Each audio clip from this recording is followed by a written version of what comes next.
First question है history का, हड़प्पा सभ्यता की खोज किसने की थी? हड़प्पा सभ्यता की खोज दयाराम साहनी ने की थी। यो मोहनजोदड़ो ने की थी।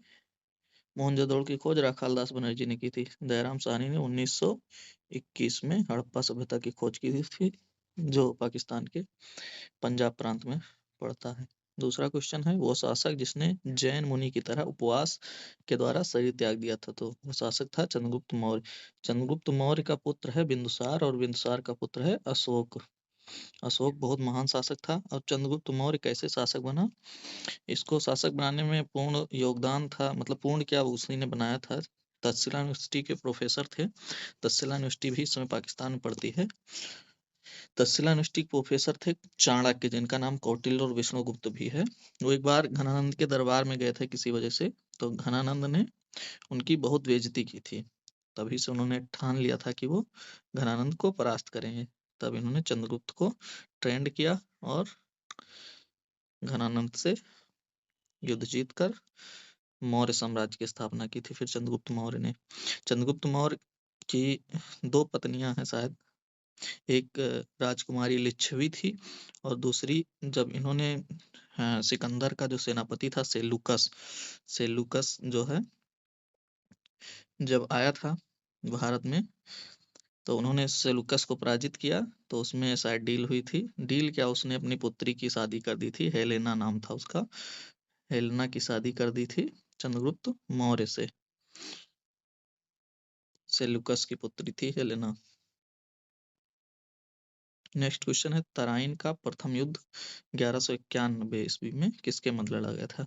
तो ये तराइन का प्रथम युद्ध था मोहम्मद गौरी और पृथ्वीराज तृतीय मतलब पृथ्वीराज चौहान। पृथ्वीराज चौहान दिल्ली का शासक था। फिर 1192 में भी तराइन का द्वितीय युद्ध लड़ा गया था पृथ्वीराज चौहान और मोहम्मद गौरी के ही बीच। प्रथम युद्ध में पृथ्वीराज चौहान मोहम्मद गौरी को हराया था पृथ्वीराज चौहान ने, और द्वितीय युद्ध में पृथ्वीराज चौहान हार गया था, क्योंकि मोहम्मद गौरी की तरफ से वाराणसी का शासक जयचंद भी मिल गया था। कहा जाता है कि जयचंद की पुत्री थी संयुक्ता, जिसका पृथ्वीराज चौहान ने अपहरण कर लिया था। उसके कारण जयचंद पृथ्वीराज मोहम्मद गौरी से जाकर मिल गया था। चौथा क्वेश्चन है, बंगाल को मुगल साम्राज्य से पृथक कर स्वतंत्र किया था। तो बंगाल को मुगल साम्राज्य से पृथक करने का काम किया था मुर्शिद कुली खां ने। मुर्शिद कुली खां को दीवान नियुक्त किया था औरंगजेब ने। तो जब औरंगजेब की मृत्यु हुई तो इसने बंगाल को मुगल साम्राज्य से पृथक कर लिया था, मुर्शिद कुली खां। पांचवा क्वेश्चन है, विधवा पुनर्विवाह कानून कब बना?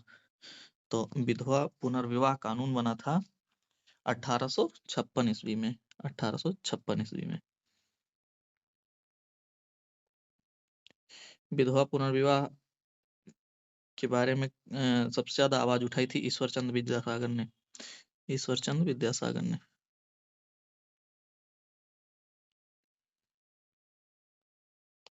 अंग्रेजों ने फूट डालो और शासन करो की नीति कब अपनाई? अंग्रेजों ने फूट डालो और शासन करो की नीति 1857 की क्रांति के बाद से उठाई थी। तो 1857 के बाद से 1858 में फूट डालो और शासन करो की नीति अपनाई थी। इंग्लैंड में गृह युद्ध कितने वर्षों तक चला? इंग्लैंड में गृह युद्ध 7 वर्षों तक चला, जो 2 पार्ट में हुआ था। पहले पार्ट में 4 वर्षों तक, फिर दूसरे पार्ट में 3 वर्षों तक। 1642 से 1646 तक, फिर 46 से 49 तक चला था। आर्य भारत में कहाँ से आए थे? आर्य भारत में दक्षिणी केंद्रीय एशिया से आए थे, मतलब सेंट्रल एशिया से आए थे। और स्वामी दयानंद सरस्वती के अनुसार तिब्बत से आए थे। तिब्बत से आए थे आर्य भारत में। 9वां क्वेश्चन है, किस अवधि में रामायण और महाभारत की रचना हुई है? तो रामायण एवं महाभारत की रचना आर्य अवधि में हुई है। वैसे रामायण की रचना हुई है वाल्मीकि जी के द्वारा। वाल्मीकि जी के द्वारा त्रेता युग में। वाल्मीकि के द्वारा त्रेता युग में रामायण की रचना हुई है। और द्वापर में हुई है महाभारत की रचना, द्वापर में हुई है वेदव्यास जी के द्वारा। लेकिन इस क्वेश्चन में अगर पूछ रहा है किस अवधि में हुई है, तो आर्य अवधि में हुई है। गुप्त समाज की स्थापना किसने की थी? गुप्त समाज की स्थापना की थी चंद्रगुप्त ने। अगर कहीं कहीं क्वेश्चन में श्रीगुप्त भी दिया रहता है तो श्रीगुप्त लगा देंगे। अगर दिया हुआ है गुप्त समाज की स्थापना किसने की है, तो अगर ऑप्शन में श्रीगुप्त है तो श्रीगुप्त लगाएंगे। वैसे वास्तविक संस्थापक जो गुप्त समाज का था ये चंद्रगुप्त ही था। समुद्रगुप्त को भारत का नेपोलियन कहा जाता है, काफी फेमस क्वेश्चन है। हर्षवर्धन के समय चीनी यात्री जो है ह्वेनसांग आया था भारत में, इसने ह्वेनसांग ने हर्षवर्धन की काफी तारीफ की थी, दानी राजा बोला था। पानीपत की और हर्षवर्धन के टाइम में ही बाणभट्ट ने कादम्बरी नामक रचना की थी। बाणभट्ट ने कादम्बरी नामक रचना की थी, जो काफी फेमस बुक है कादम्बरी।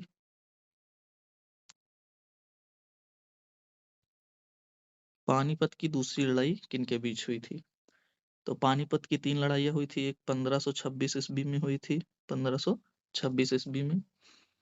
दूसरी लड़ाई हुई थी 1556 ईस्वी में और तीसरी लड़ाई हुई थी 1761 ईस्वी में।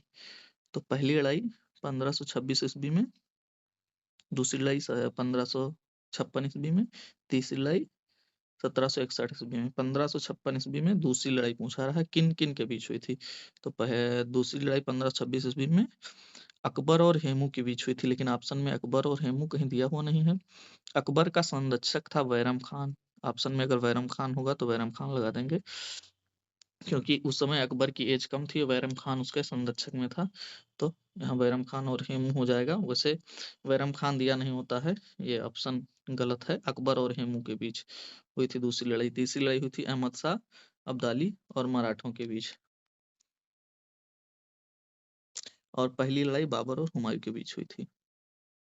1526 पहली लड़ाई, 1556 दूसरी लड़ाई, 1761 तीसरी लड़ाई। बाबर और हुमायूं पहली लड़ाई, अकबर और हेमू के बीच दूसरी लड़ाई, और अहमद शाह अब्दाली और मराठों के बीच तीसरी लड़ाई हुई थी पानीपत में। 3 लड़ाइयां हुई थी। मस्तानी किस शासक की प्रेयसी थी, वैसे इस क्वेश्चन का कोई मतलब नहीं है। मस्तानी बाजीराव पेशवा की प्रेयसी थी। मस्तानी के बारे में कुछ ज्ञात नहीं, कोई कहता है, मतलब कुछ इतिहासकार कहते हैं हैदराबाद निजाम की पुत्री थी। पेशवा बाजीराव थे छत्रपति साहू जी महाराज के सेनापति। बिहार को किस मुस्लिम शासक ने सर्वप्रथम जीता था, तो बिहार को सर्वप्रथम जीता था खिलजी। अलाउद्दीन वाला खिलजी नहीं, ये बख्तियार खिलजी था। बख्तियार बख्तियार खिलजी, इसने बिहार को सर्वप्रथम जीता था। मुगल काल में किस शहर में अंग्रेजों ने अपने कारखाने स्थापित किए, तो सर्वप्रथम सूरत में मुगल काल में अंग्रेजों ने अपने कारखाने स्थापित किए थे। विलियम, अंग्रेजों का जो कैप्टन था William Hawkins, captain William Hawkins, इसने जहांगीर से परमिशन लेके सूरत में पहले कारखाने स्थापित किए थे।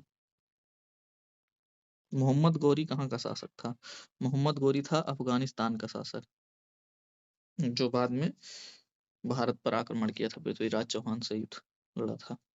पृथ्वीराज चौहान से 2 युद्ध लड़े थे उसने, तराइन का युद्ध 1191 और 1192, 1191 और 1192। 1191 में मोहम्मद गौरी हार गया था और 1192 में उसने पृथ्वीराज चौहान को पराजित किया था। पहली सहायक संधि कौन सी थी, तो पहली सहायक संधि थी निजाम की। हैदराबाद के निजाम थे टीपू सुल्तान, टीपू सुल्तान, जिन्होंने पहली सहायक संधि स्वीकार की थी। सहायक संधि में ये होता था कि अंग्रेजों द्वारा जो है उस राजा के यहाँ अपनी सेना वो अपनी लगा देता था, जो उसकी सीमाओं की रक्षा करते थे, उसके बदले में उसकी सेना का खर्च उस राजा को उठाना पड़ता था। तो पहली सहायक संधि निजाम, हैदराबाद के निजाम थे टीपू सुल्तान, उन्होंने स्वीकार की थी। नेक्स्ट क्वेश्चन है किसके शासनकाल में प्रथम चीनी यात्री भारत आया था, तो यह आया था किसके शासनकाल में, चंद्रगुप्त द्वितीय के शासनकाल में आया था, जिसको चंद्रगुप्त विक्रमादित्य भी कहा जाता है। उस चीनी यात्री का नाम था फाहियान, फाहियान। चंद्रगुप्त विक्रमादित्य चंद्रगुप्त द्वितीय के शासनकाल में आया था। समुद्रगुप्त को भारत का नेपोलियन कहा ही जाता है, और हर्षवर्धन के बारे में बता ही चुके। काफी दानी शासक था, इसके शासनकाल में आया था ह्वेन-सांग चीनी यात्री ह्वेन-सांग भारत में आया था। निम्नलिखित में से मुगल शासकों में से किसे प्रिंस ऑफ बिल्डर्स के नाम से पुकारा जाता है? प्रिंस ऑफ बिल्डर्स, देखिए बिल्डर्स का नाम देख के ही आपको इस क्वेश्चन को गेस कर सकते हैं, क्योंकि शाहजहां होगा। बिल्डर्स का मतलब जिसने बिल्डिंग्स बनवाई हो अच्छी सी, तो ताजमहल शाहजहां ने बनवाया था, ताजमहल। ताजमहल के अलावा भी इसने कई बिल्डिंगें बनवाई थी, जैसे किला बनवाया था इसने, लाल किला। 20वां क्वेश्चन है, सिखों के अंतिम गुरु कौन थे? तो सिखों के 10 गुरु हुए थे।